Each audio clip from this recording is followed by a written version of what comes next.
Tonight, multiple sources are telling CNN that Donald Trump's campaign advisors believe he does not, repeat, not plan to attend the first GOP debate next week in Milwaukee. So how will this play out with Republicans? I want to bring in Republican presidential candidate, the former governor of Arkansas, Asa Hutchinson.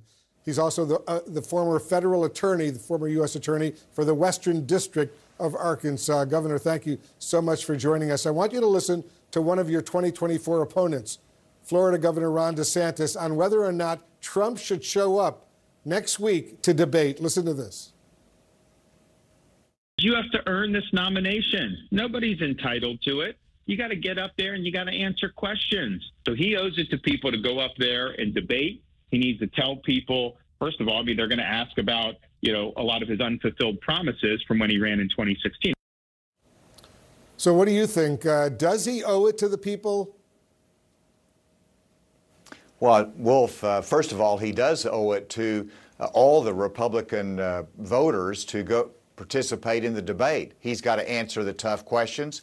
He's got to not only respond to the moderator and the questions, which will be tough, but also from the other candidates that are there.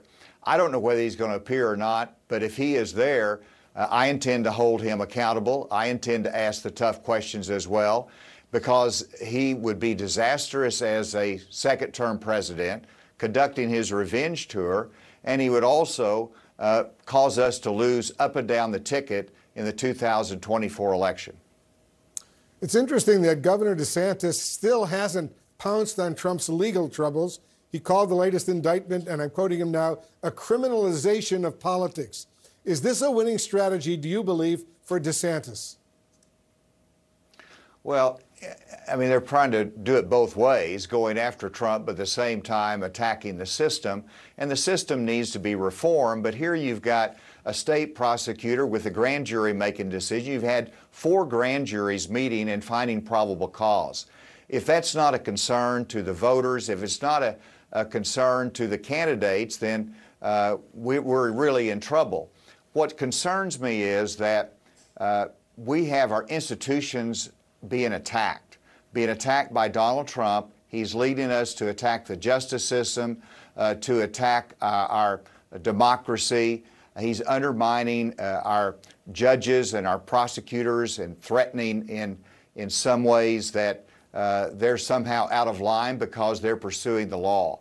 And so this is unhelpful, and somebody needs to stand up for the rule of law in this country, and I intend to do that. I know you've said, Governor, that Trump's 4th indictment, and I'm quoting you now, has disqualified him from ever holding our nation's highest office again. But look at this. This latest Quinnipiac University poll shows Trump and Biden are essentially tied. Biden at 47%, Trump at 46%. How do you explain this? Well, I think that's where we are today.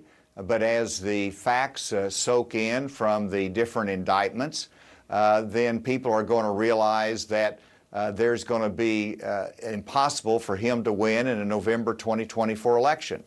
And I'm here in Iowa. I've been to the Iowa State Fair, as you know, talking to a lot of voters out here.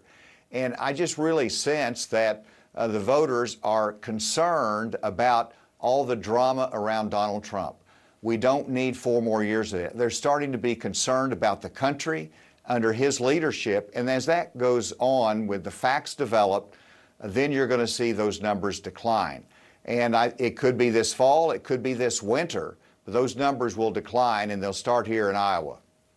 The same Quinnipiac poll, by the way, shows that 54% of Americans think Trump should be prosecuted on criminal charges linked to the 2020 election in Georgia. 42% say he shouldn't be prosecuted.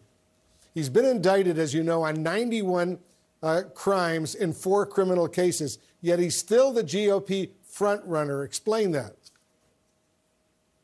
Well, of course, those numbers would be different in the GOP primary voters, and they see an unfairness in the system.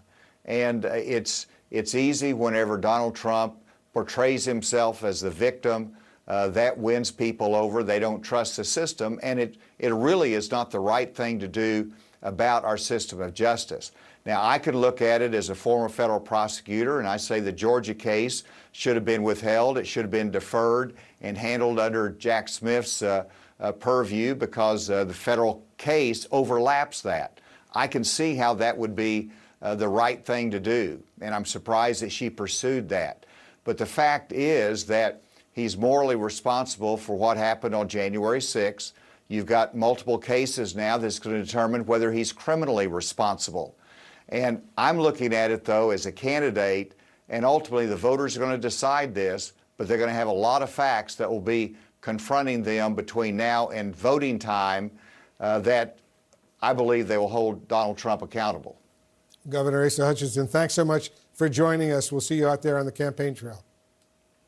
All right, thank you. Great to be with you, and asa2024.com. All right, thank you.